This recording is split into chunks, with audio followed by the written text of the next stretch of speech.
और हमारे साथ एक और ख़ास एक्सपर्ट जुड़ गए हैं। विघ्नहारा इन्वेस्टमेंट के senior technical analyst Sumit Moolchandani साहब हमारे साथ हैं। सुमित जी, बहुत बहुत स्वागत आपका। तो चलिए आपसे ही शुरुआत करते हैं। ट्रेडिंग के मौके शुरुआती दौर पे आप कहाँ देख रहे हैं? Hi, good afternoon to all and thank you for inviting. तो देखिए, मार्केट अभी भी बिल्कुल पॉजिटिव बुलिश मोड में ही है, बल्कि यहाँ पे आप डिप्स को भी यूटिलाइज कर सकते हैं एडिशन के लिए। तो जिस तरह से सोनी जी ने पूरा एक आपको एनालिसिस शो किया है, तो हमारा भी पॉजिटिव व्यू ही है। तो यहाँ पे दो बाय कॉल्स रहेंगे। जो पहला रहेगा वो रहेगा ऑलमोस्ट हीरो मोटो, जो आज का टॉप गेनर भी है फेंडो का। लेकिन हमें लगता है कि अभी भी जिनके पास ऑलरेडी होल्ड है, आप यहाँ पे बने रहिए with the trailing stop loss. और जिनको अगर न्यू पोजीशंस बनानी है अब यहाँ पे, या फिर थोड़ा सा अगर नीचे डिप्स आ रहा है 30-40 पॉइंट्स का, तब भी आप एडिशन कर सकते हैं। तो ये व्यू जो रहेगा वो 2 से 5 दिन के लिए आप समझ के चलिए। तो करंट मार्केट प्राइस है 5940 का, स्टॉप लॉस मेंटेन करेंगे 5820 का, for the target of 6125 and 6200। जो दूसरा स्टॉक रहेगा वो रहेगा हेवल्स का। देखिए, काफी अच्छा एक बुल रन दिया था स्टॉक ने। अब आप लोअर टाइम फ्रेम पे अवर्ली में देखेंगे तो एक फ्लैग एंड पोल का भी फॉर्मेशन है। तो जिनके पास ऑलरेडी होल्ड है 1965 का, आप स्टॉप लॉस मेंटेन कीजिए। और एक अगर न्यू एंट्री आपको करनी है तो 2010 का वेट कीजिए। जैसे ही 2010 लेवल सस्टेन करेगा, हमें लग रहा है कि अपसाइड मोमेंटम और यहाँ पे बन सकता है for the levels of 2070 and 2100।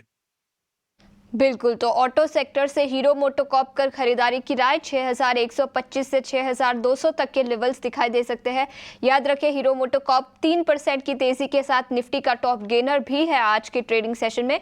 और इसके अलावा हैवल्स पर भी खरीदारी की राय है। 2070 से 2100 तक के लेवल्स दिखाई दे सकते हैं। सोनी, आपके ट्रेडिंग आइडियाज कौन से रहेंगे? आशीष जी, यहाँ पे मेरा भी पहला कॉल हीरो मोटर्स पे ही है। इनफैक्ट काफी अच्छा ब्रेकआउट दिया है, सो कहीं ना कहीं ये कोइंसाइड हो रहा है। हीरो मोटो कोर्प पे हम देख सकते हैं बाई के लिए एक रिकमेंडेशन है। करंट लेवल 5940 5945 पे बाई कर सकते हैं। हल्के से अगर आपको डिप नजर आता है टुवर्ड्स 5920, वहां तक भी बाई कर सकते हैं। स्टॉप लॉस यहाँ पे रहेगा 5850 का, और टारगेट रहेगा 6200 का। 6100 6200 के टारगेट्स यहाँ पे देखने को नजर आ सकते हैं। काफी स्ट्रॉन्ग ब्रेकआउट है और यहाँ पे एक अच्छे लॉन्ग पोजीशंस भी ऐड हो रहे हैं। दूसरा पिक यहाँ पे रहेगा हमारा इंडस टावर पे।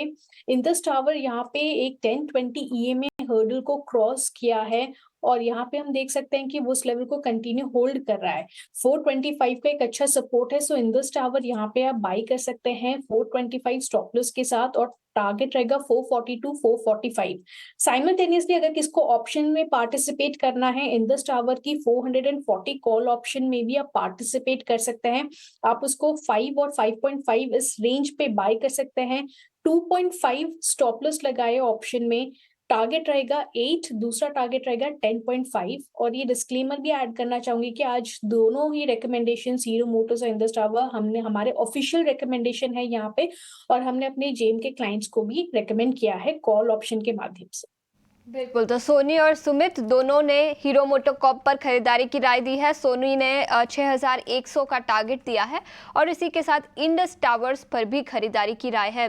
इसी के साथ आईटी सेक्टर पर भी नजर डाल लेते हैं। याद रखें, निफ्टी आईटी इंडेक्स सबसे बड़ा सेक्टोरल गेनर है आज के ट्रेडिंग सेशन में। और इसी के साथ दो ब्रोकरेज रिपोर्ट्स भी आई है। कोफोर्ज के मैनेजमेंट के साथ कुछ ब्रोकरेज हाउसेस ने बातचीत की और कोफोर्ज के मैनेजमेंट का मानना है कि दिन के पिछले जो गिरावट दिखी थी पिछले कुछ सालों में आईटी सेक्टर में, वो अब रीबाउंड होता हुआ नजर आ सकता है।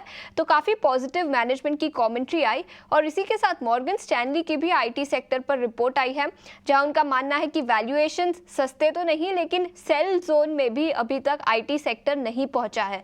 तो दोनों ही ब्रोकरेज रिपोर्ट्स के दम पर निफ्टी आईटी इंडेक्स में अच्छा खासा एक्शन दिखा है। सोनी, आपसे पूछना चाहूंगी, आईटी इंडेक्स पर आपकी क्या राय बनेगी और कोफोर्ज पर इन पर्टिकुलर अपनी राय दीजिए।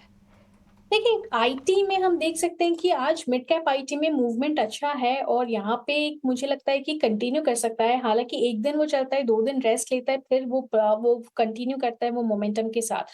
कोफोर्ज की बात करें तो 7000 के ऊपर एक अच्छा ब्रेकआउट आया है, कंटिन्यू कर रहा है।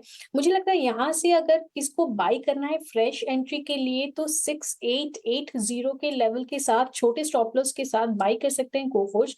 कहीं ना कहीं टुवर्ड 7100 7130 टारगेट्स नजर आ रहे हैं। साइमल्टेनियसली यहाँ पे हमें लगता है कि LTIM, पर्सिस्टेंट, कोफोर्ज, ये 3 स्टॉक्स के स्ट्रक्चर चार्ट्स पे मिड कैप IT स्पेस में से काफी स्ट्रॉन्ग नजर आ रहा है। सो यही 3 यहाँ पे मुझे टॉप पिक्स रहते हुए नजर आ रहे हैं। बिल्कुल, तो ये राय है आईटी सेक्टर पर। इस बीच बाजार पर भी नजर डाल लेते हैं। केवल 9 से 10 अंक दूर, केवल 5 अंक दूर है अब हम रिकॉर्ड ऊंचाई पर। याद रखें कुछ दिन पहले ही हमने all time high levels touch किए थे और अब फिर से भारतीय बाजार रिकॉर्ड ऊंचाई पर पहुंचने की तैयारी कर रहे हैं। इस बीच मेटल सेक्टर पर नजर डाल लेते हैं। यहाँ पर थोड़ी सी कमजोरी दिखी है। NMDC, सेल, टाटा स्टील कुछ टॉप लूजर्स हैं। फेडरल रिजर्व की बैठक से क्या निकल कर आता है उसका बड़ा इंपैक्ट मेटल सेक्टर पर दिखेगा और इसी के चलते 2 दिन पूरा सेक्टर एक्शन में भी रहेगा। सुमित, आपसे पूछना चाहूंगी मेटल सेक्टर पर आपकी क्या राय रहेगी और इसी सेगमेंट से टॉप पिक्स कौन से रहेंगे? देखिए अभी भी यहाँ पे वेट एंड वॉच का थोड़ा सिनारियो रहेगा। मैं स्क्रिप्ट वाइज आपको एक एनालिसिस दे देता हूँ। जैसे टाटा स्टील हो गया सबसे पहले, तो अगर आप यहाँ पे देखेंगे तो एक डबल बॉटम का फॉर्मेशन हो चुका है। 148 का काफी एक स्ट्रॉन्ग रेजिस्टेंस है।